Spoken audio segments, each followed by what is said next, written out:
이제 이 레위기 성경도 이제 마지막이 되어 가고 있습니다. 레위기가 27장까지 있으니까 이제 거의 다 마쳤습니다. 제가 여러 번 말씀을 드렸지만 유대인들은 성경 중에서 제일 귀하고 소중하게 여기는 말씀이 바로 이 레위기 말씀이다 그랬습니다.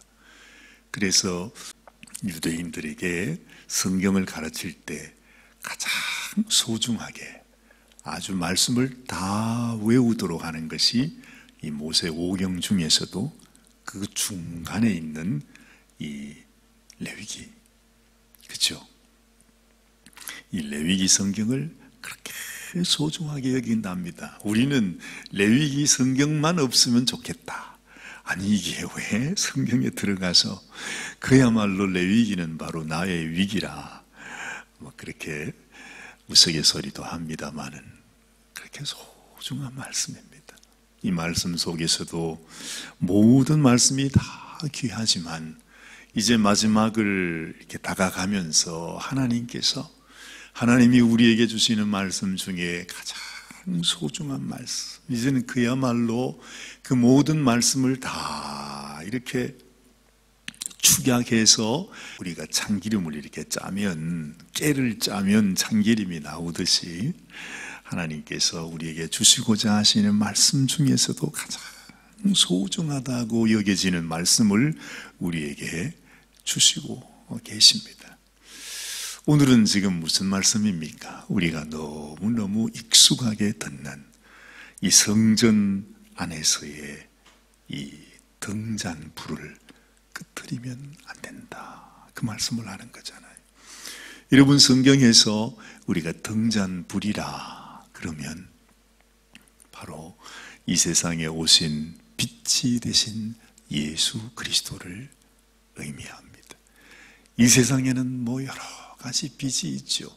햇볕도 있고 달빛도 있고 뭐 불빛도 있고 반딧불도 있고 온 세상에 많은 빛이 있지만 오직 한 가지의 빛, 우리 가운데 꼭 간직해야 하고 또한 그 빛이 나타나야 하는 그 한 가지의 빛은 바로 예수 그리스도이시다 하는 것을 우리는 너무 잘 알고 있습니다.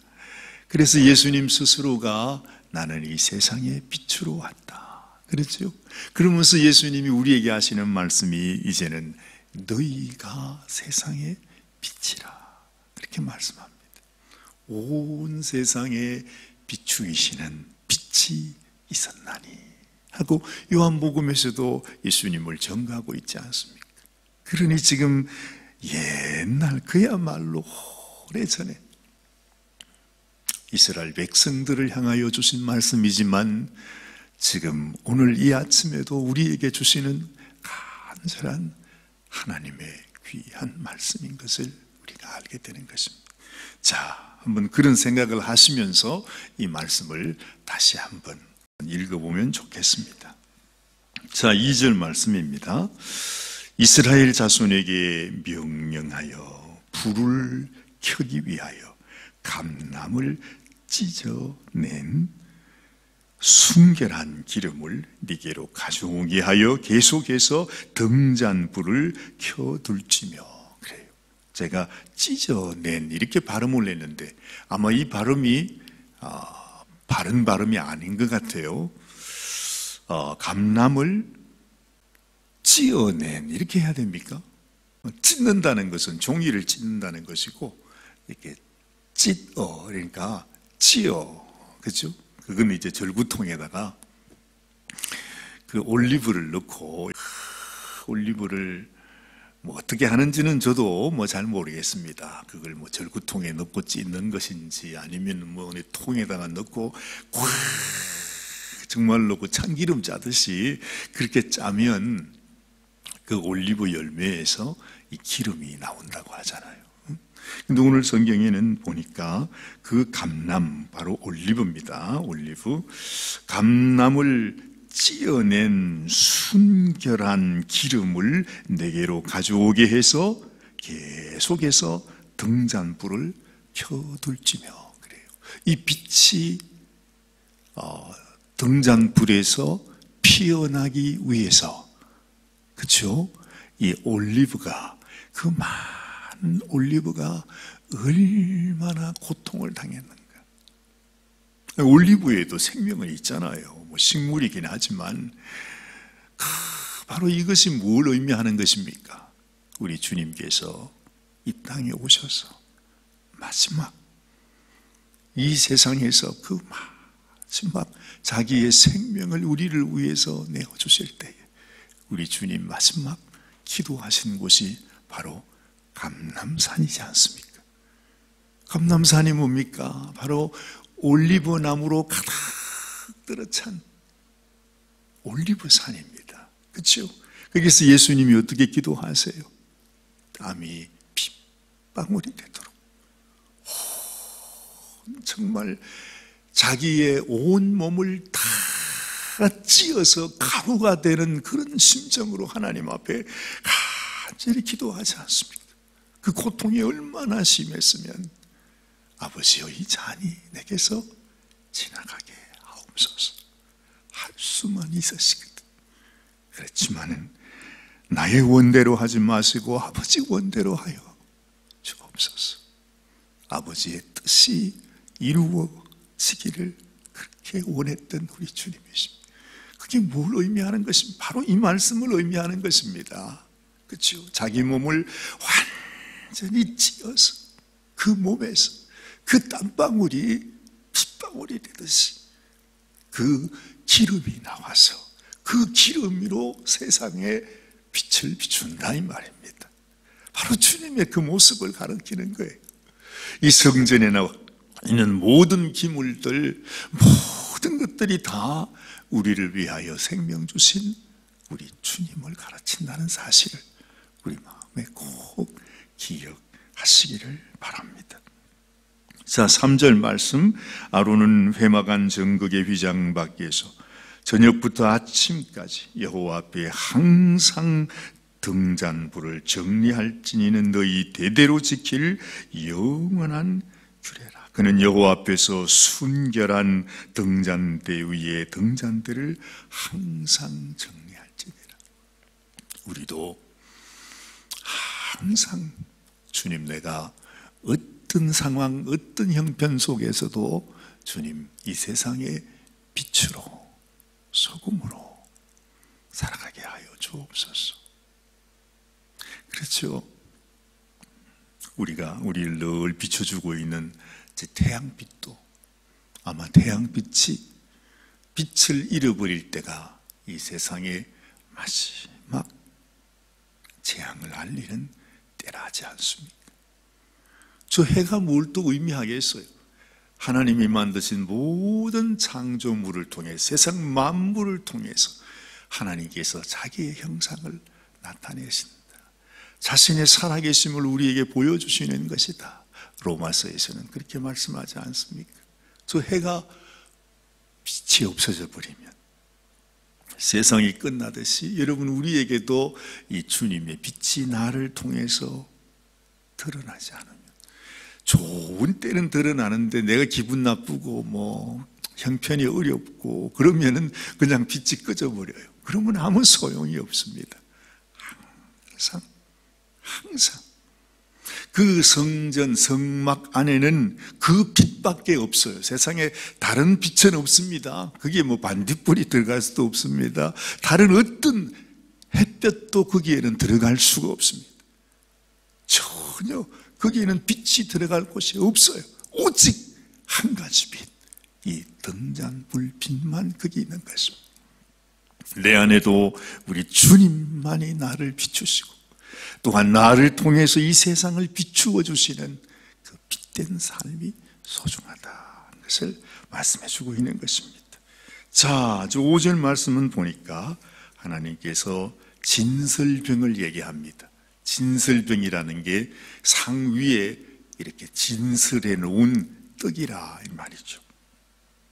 자, 5절 말씀 한번 읽어봅니다. 너는 고운 가루를 가져다가 떡 12개를 굽되 각 등이를 10분의 2에 바로 하여 여호와 앞 순결한 상 위에 2줄로 한 줄에 6씩 진설하고.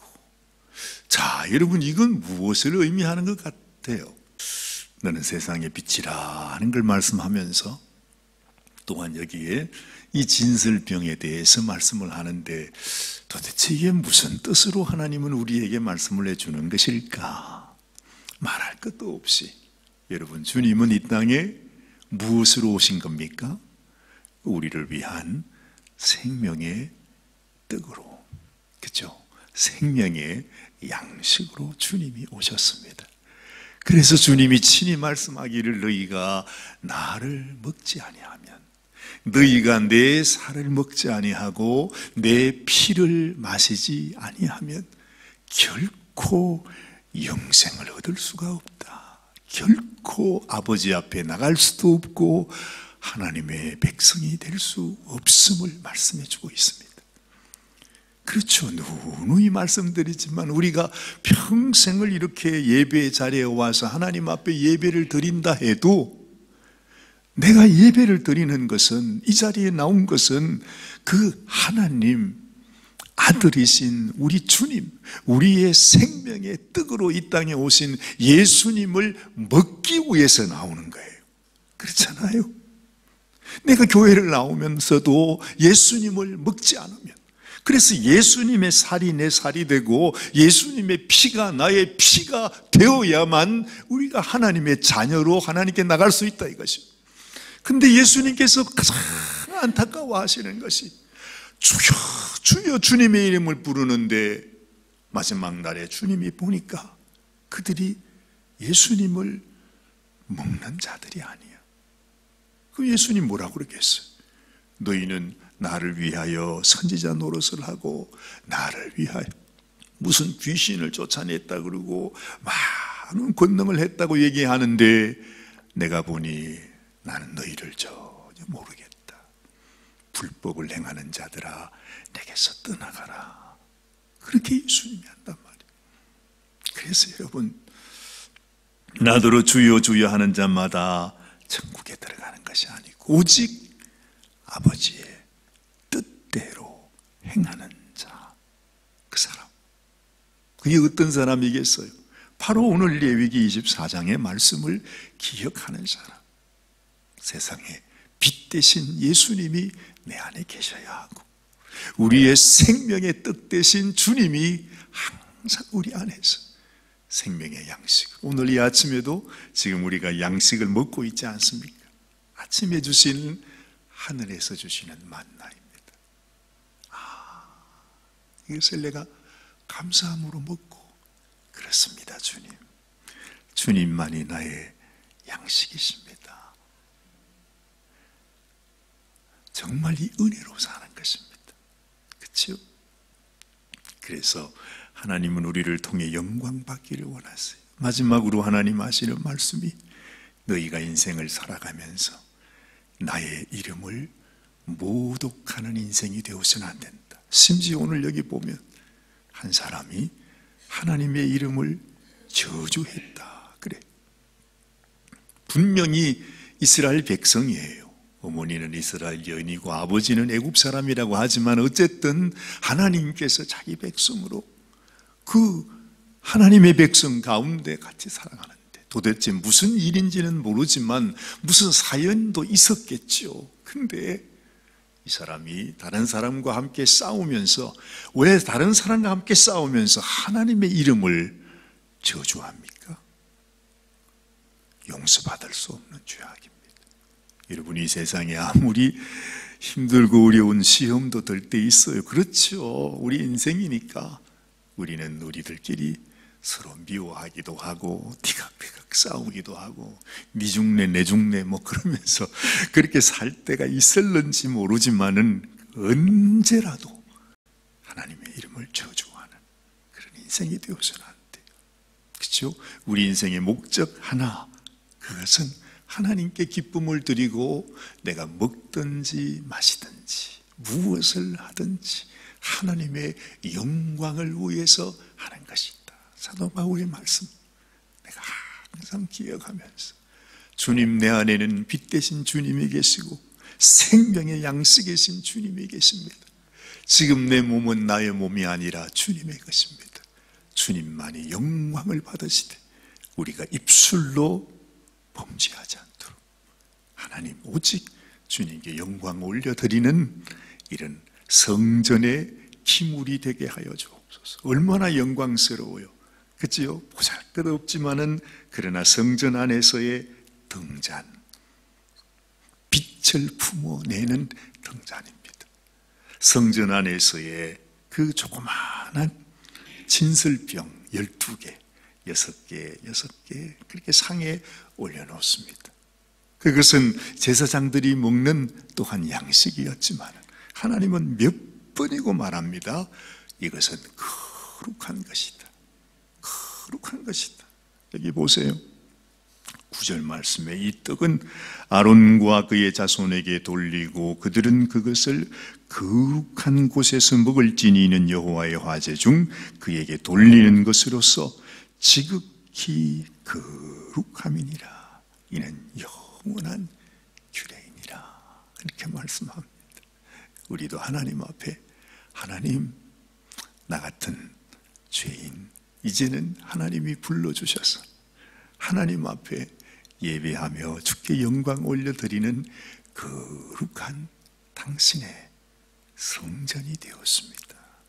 우리가 하나님의 성전, 우리를 통해서 하나님이 영광을 받으시고 영광을 나타내시고 우리를 통해 하나님의 놀라운 뜻을 나타내시기를 원하시는 그 하나님의 소원이 우리를 통해 이루어져야 할 줄로 믿습니다. 여러분이 바로 그 하나님의 성전인 것을 기억하면서 오늘도 하나님께 영광 올려드리는 귀한 하루가 되시기를 바랍니다. 기도하십시다. 하나님 감사합니다.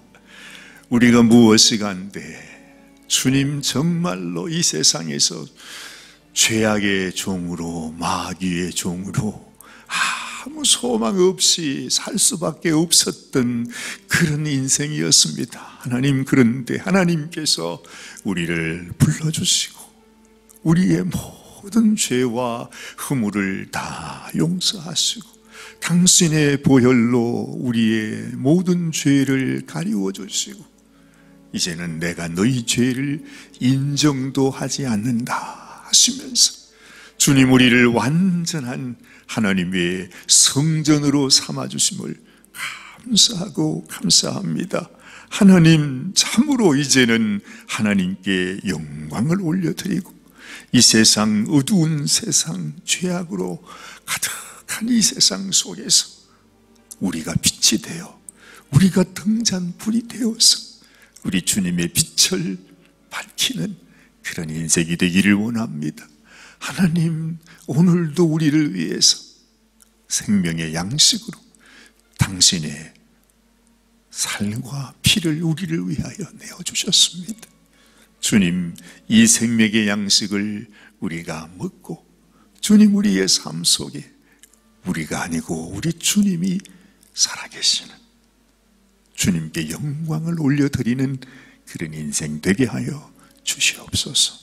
오늘 이 아침에도 하나님 앞에 기도하며 말씀 받으며 하루를 시작하는 당신의 귀한 성도들 한 분 한 분의 마음을 주님이 어루만져 주시고 주님이 우리의 심령에 충만히 거하신 우리의 간구와 부르짖음을 주께서 들어 응답하여 주시고 온전히 우리를 통하여 하나님의 뜻만이 이루어질 수 있도록 아버지 도와주옵소서.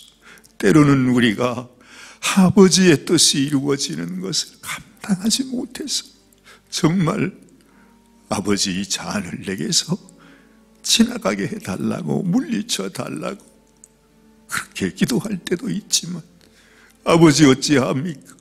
때로는 고난과 시련과 우리가 감당하기 힘든 일들을 당해도 주님, 우리가 주님을 믿고 의지하고 아버지의 뜻이 우리 가운데 이루어질 수 있도록 아버지의 환난이라도 고난이라도 시련이라도 우리가 이해할 수 없는 일을지라도 감당할 수 있는 믿음 주시고 오직 우리를 통하여 아버지의 뜻이 나타나고 우리는 이 고난으로 순종함을 배워서 아버지 하나님의 놀라우신 축복이 우리의 삶을 통해서, 우리의 가정을 통해서, 우리의 자녀들을 통해서 아버지의 뜻이 나타나는 당신의 백성이 되게 하여 주시옵소서. 우리 주님 예수님의 귀하신 이름 받들어 간절히 축복하며 기도드리옵나이다. 아멘. 아멘.